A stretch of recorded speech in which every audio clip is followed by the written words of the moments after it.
And gold buyers, మీ కష్టాల్లో నమ్మకమైన మీ ఆత్మీయ నేస్తం.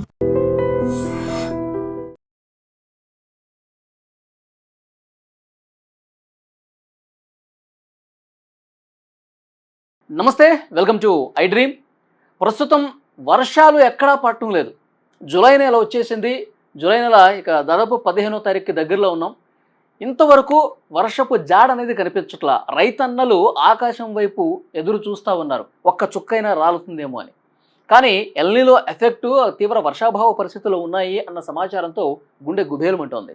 ప్రస్తుతం ఈ ఎల్నిలో గురించి క్లియర్గా ఎక్స్ప్లెయిన్ చేయడానికి ప్రస్తుతం నాతో పాటు ఉన్నారు వాతావరణ శాఖ అధికారి శ్రీనివాస్ గారు.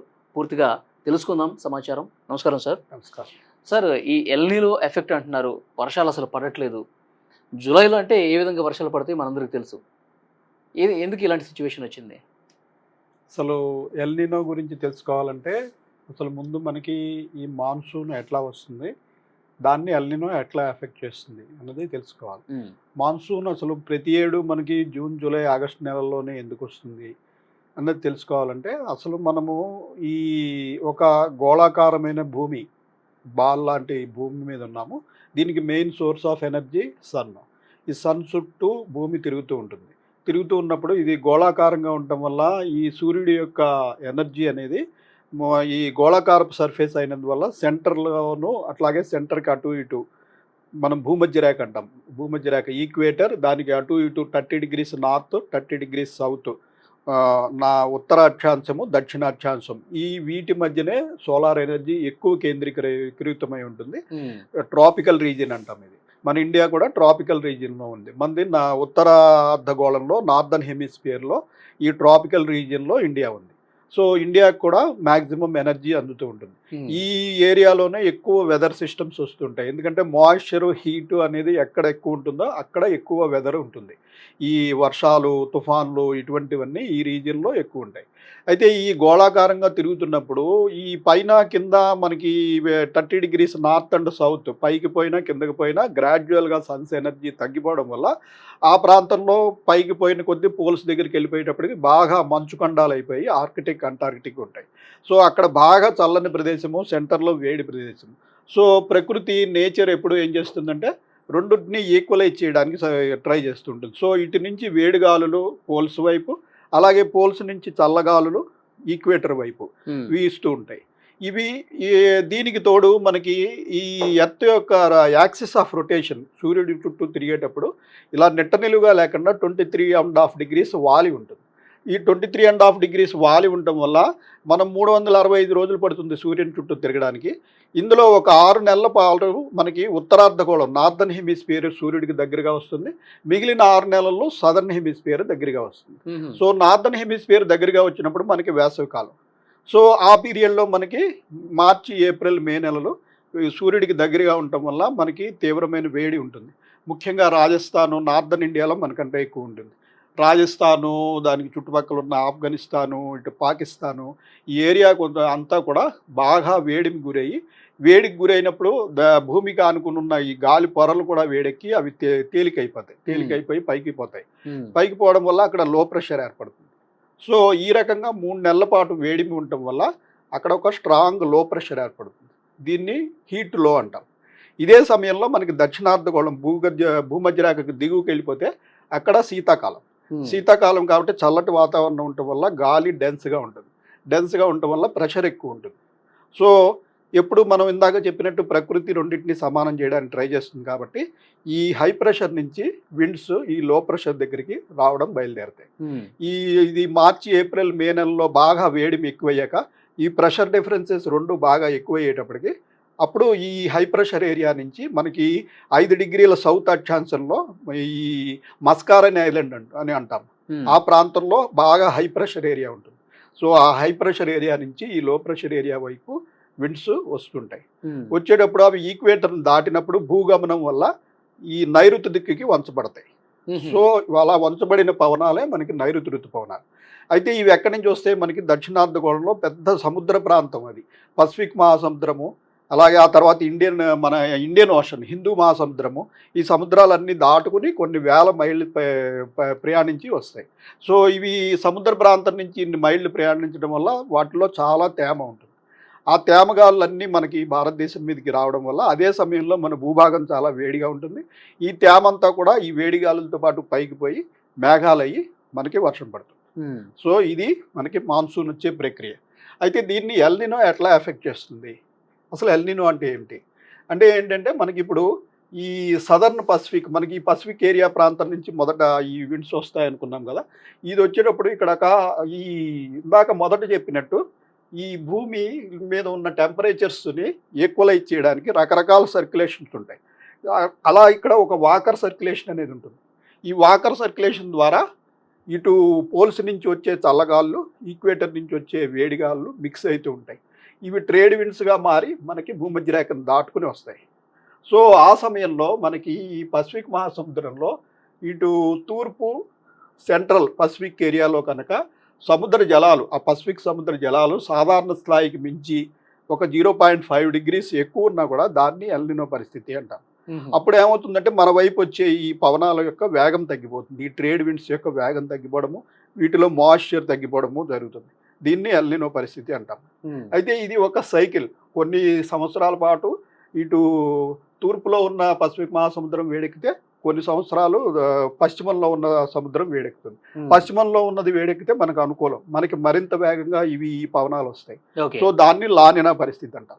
సో ఇది ఎల్నినో, లానినా అంటే. ఓకే, అంటే రెగ్యులర్గా ఎల్నినో అనేది ఇప్పుడు వచ్చింది ఏం కాదు, ఎప్పుడు గతంలో కూడా చాలా సందర్భాల్లో ఎల్నినో పరిస్థితుంది. కానీ ఈసారి ఏదో ఘాట్ జిల్లా ఎల్నినో అతి తీవ్రమైనటువంటి ప్రభావం చూపిస్తుంది, వర్షాలు అస్సలు పడవు, ఇలాంటి చర్చ ఉంది సార్. ఎంతవరకు వాస్తవం? మనకి ఎల్నినో అన్న, లానినా అన్నవి భూమి పుట్టిన దగ్గర నుంచి ఉన్నాయి. ఇవి కొత్తగా వచ్చినవి కాదు.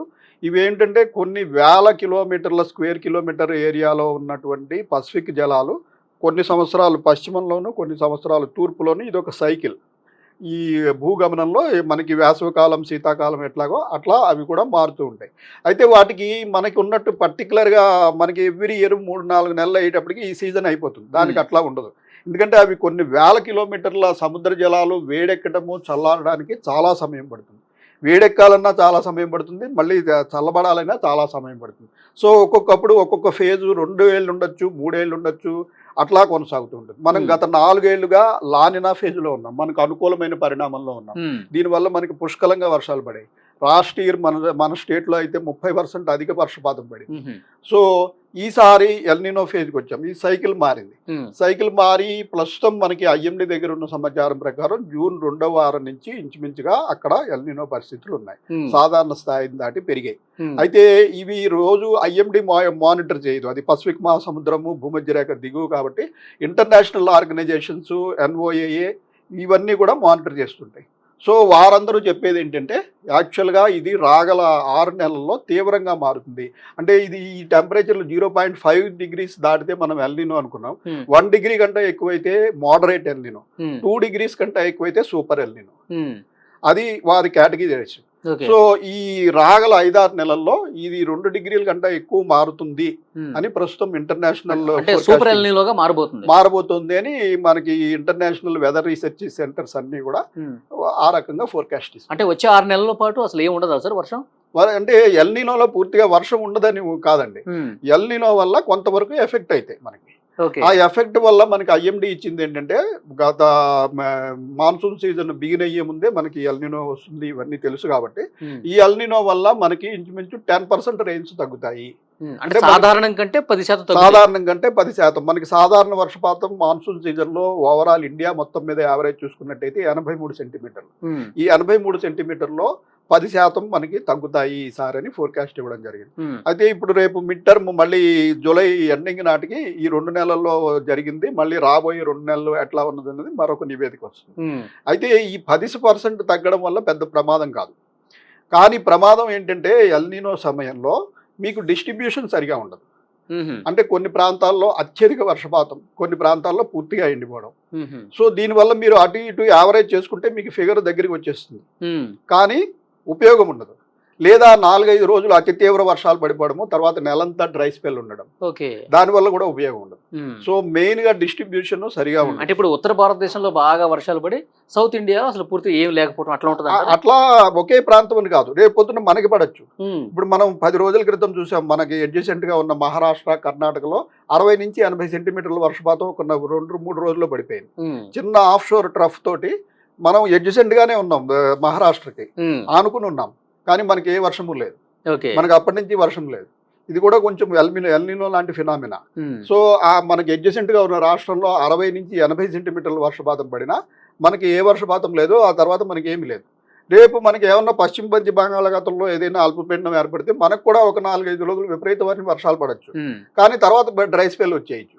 సో మీకు మెయిన్గా మనం ఈ 4 నెలల పీరియడ్లో ఎప్పుడు మనం అలవాటు పడింది ఏంటంటే డిస్ట్రిబ్యూషన్ సరిగా ఉంటుంది. అంటే రోజు ఎక్కడొక్కడ రెయిన్ పడుతుంది, అప్పుడప్పుడు భారీ వర్షాలు పడతాయి. దీనివల్ల ఏంటంటే మనకి పంట సాగుకి అలాగే తాగునీటికి ఉపయోగం. మీకు నెలలో పడాల్సిన వర్షం అంతా 2 రోజుల్లో పడితే అదంతా కొట్టుకుపోతుంది తప్పించి మీకు నిల్వ ఉండదు. ఇది దీనివల్ల ప్రమాదం. ఓకే సార్, ఇప్పుడు మీ అబ్జర్వేషన్ ఏంటి సార్? ఇప్పుడు 15వ తారీఖు ఉన్నాం మనం. ఈ జూలై ఎండింగ్ వరకు ఏమన్నా వర్షాలు పడే అవకాశం ఏమన్నా కనిపిస్తుందా? మనకి ప్రస్తుతం ఒక అల్పపీడనం ఏర్పడిందండి మళ్ళీ. అది అయితే ఎక్కడ మనకి ఉత్తర ఒడిశా దానికి ఆనుకుని ఉన్న పశ్చిమ బెంగాల్ తీరంలో ఏర్పడింది. ఇది సుదూరమైన ప్రాంతం మనకి. సో ఇంత సుదూరమైన ప్రాంతం అయినందువల్ల మన మీద ఎఫెక్ట్ తక్కువ ఉంటుంది. సో మనకి ఈ మాన్సూన్ సమయంలో ఇలాంటి అల్పపీడనాలు, సర్క్యులేషన్స్ లేదా డిప్రెషన్స్ ఇటువంటివి ఏర్పడినప్పుడు ఈ వేగంగా వస్తున్న మాన్సూన్ గాలులు ఈ సిస్టమ్స్ చుట్టూ సర్క్యులేషన్ అపసవ్య దిశలో తిరగడం ప్రారంభిస్తాయి. ఇలా అపసవ్యలో దశలో తిరగడం ప్రారంభించినప్పుడు వెనకాల వచ్చే మాన్సూన్ గాలులు కూడా ఈ అక్యుములేషన్ ఆఫ్ మాయిశ్చర్ ఉంటుంది, మాయిశ్చర్ ఉండి క్లౌడ్ ఫార్మేషన్ అయ్యి బాగా వర్షం పడటానికి అవుతుంది. అదే ఇవి మళ్ళీ సముద్రంలోకి పోయి మళ్ళీ బ్యాక్కి ల్యాండ్ మీదకి రావడం వల్ల మళ్ళీ ఈ మాయిశ్చర్ని కూడా మళ్ళీ బ్యాక్కి తీసుకొస్తూ ఉంటాయి. దీనివల్ల మనకి వర్షాలు పడుతుంటాయి.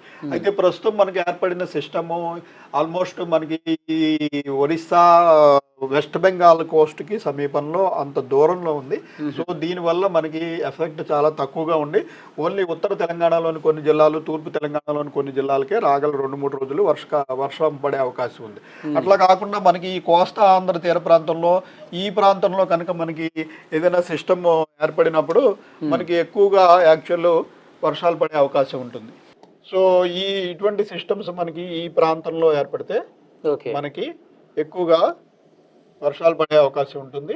ఎందుకంటే ఇవి ఇలా అరేబియన్ సముద్రం నుంచి వచ్చిన గాలులు ఇవన్నీ కూడా ఈ ప్రాంతంలో సర్క్యులేషన్ తిరగడం ప్రారంభించడం వల్ల ఇక్కడ ఒత్తిడికి గురయ్యి ఈ వెనకాల మనకి బాగా మాయిశ్చర్ అక్యుములేషన్ ఉంటుంది. దానికి తోడు ఇవి సముద్రంలోకి పోయి మళ్ళీ సముద్రం నుంచి ఇలా బ్యాక్ వస్తూ ఉంటాయి. సో ఈ ప్రాంతం అంతా ఇటు ఆంధ్రప్రదేశ్, తెలంగాణ అంతా మంచి వర్షాలు పడే అవకాశం. మీరు అన్నట్టు ఇక్కడ సిస్టమ్ ఏర్పడే పరిస్థితులు కనపడుతున్నాయి ఇప్పుడు సమీప భవిష్యత్తు. ప్రస్తుతం మనకి ఈ నెలాఖరు వరకు కూడా పెద్దగా ఈ ప్రాంతంలో అంత సిస్టమ్స్ ఏర్పడే అవకాశం కనపడుతుంది. జూలైలో మనకి ఇటువంటి పెద్ద సిస్టమ్స్ కనపడటం లేదు. అయితే మనకి టెంపరేచర్స్ ఇటీవల బాగా పెరిగాయి. మనకి ఇంచుమించు 38 డిగ్రీల వరకు రాష్ట్రంలో టెంపరేచర్లు ఉన్నాయి. సాధారణ స్థాయి దాటి 6 డిగ్రీల వరకు కూడా ఎక్కువ ఉన్నాయి కొన్ని చోట్ల. సో ఇంత టెంపరేచర్లు ఉన్నప్పుడు మళ్ళీ ఈ మాయిశ్చర్ అయితే మామూలు సమయంలో కంటే డెఫినెట్గా మాన్సూన్ సమయంలో మాయిశ్చర్ ఎక్కువ ఉంటుంది.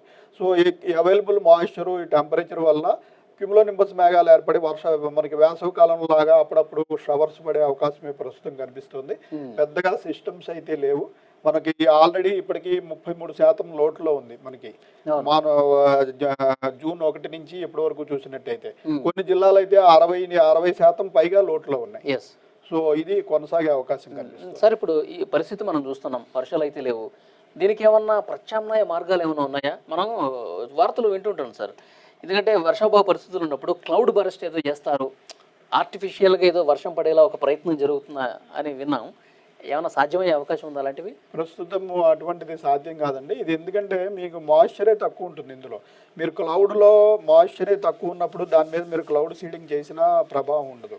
కొన్నిసార్లు ఏమవుతుందంటే కొన్ని రెయిన్ షాడో రీజియన్స్, కొన్ని చోట్ల క్లౌడ్స్ మంచిగా ఫామ్ అయినా ఆ ప్రాంతంలో మనకి వర్షాలు సరిగా పడవు. అటువంటిప్పుడు ఈ క్లౌడ్ సీడింగ్ అనేది చేయడం వల్ల కొంత ఉపయోగం ఉంటుంది. కానీ ముఖ్యంగా మాన్సూన్ సీజన్లో మామూలుగా మాయిశ్చర్ చాలా ఎక్కువ ఉంటుంది. అయితే ఇటు ఎల్నినో ప్రభావం వల్ల మనకి ఈ గాలుల్లో తేమ తగ్గిపోతుంది కొన్ని చోట్ల. కానీ కొన్ని సందర్భాల్లో అత్యధిక వర్షపాతం కూడా నమోదవుతుంది. ఇవి తెరలుగా వస్తుంటాయి. వచ్చినప్పుడు ఒక్కొక్కసారి బాగా ఎక్కువ రావచ్చు. అప్పుడైతే ఇప్పుడు మనం తీసుకోవాల్సిన జాగ్రత్తలు ఏమిటంటే, అప్పుడప్పుడు మనకి ఈ పీరియడ్లో వర్షాలు పడవని కాదు, కొన్నిసార్లు భారీ వర్షాలు, అతి భారీ వర్షాలు కూడా పడవచ్చు. పడినప్పుడు దాన్ని మనం ఏం చేస్తాం, ఇటు పొలాల్లో అయినా ఇళ్లలో అయినా భారీగా వర్షం ఎక్సెస్ అయిపోతే ఎక్సెస్ ఉన్న వాటర్ని బోధల ద్వారా బయటకు వదిలేసేస్తాం. ఇప్పుడు ఆ విధంగా వదలకుండా ఇప్పటి నుంచి ఏం చేయాలంటే, ప్రతి పొలంలోనూ ఒక కుంట తవ్వుకుని రెడీగా ఉంచుకోవాలి.